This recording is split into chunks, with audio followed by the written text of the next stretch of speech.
எனக்கு பேச்சே வரலைங்க. அவ்வளோ நல்லவன், அவ்வளோ ஒரு நல்ல கலைஞன்.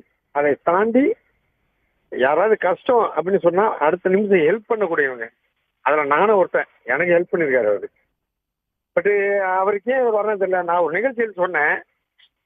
என்னுடைய ஆயுள் எவ்வளோன்னு தெரியாது. அதுல பாதி நான் குடுக்குறேன்டா உனக்கு அப்படின்னு நான் அவர்கிட்ட சொல்லியிருந்தேன்.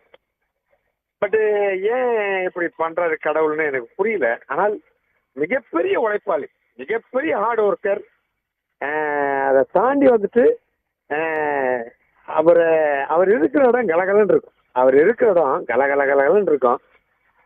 ரொம்ப ஃப்ரெண்ட்லியா இருப்பாரு, ரொம்ப இதா இருப்பாரு. அவருக்கு இப்படி தடான்னு இப்படி ஒரு நியூஸ் கேட்டோன்னே எனக்கு ஒண்ணுமே புரியல. எனக்கே பெரிய ஷாக்கா இருக்கு. என்னடா இது அப்படின்னு. காலைல தான் அவங்க டாக்டர் பாப்பா கிட்ட இந்திரஜா கிட்ட சொன்னேன். தங்க ஏதாவது சொல்லு தங்க, நான் வேணா வர்றேன், நான் வேணா கூட இருக்கேன் அப்படின்னு.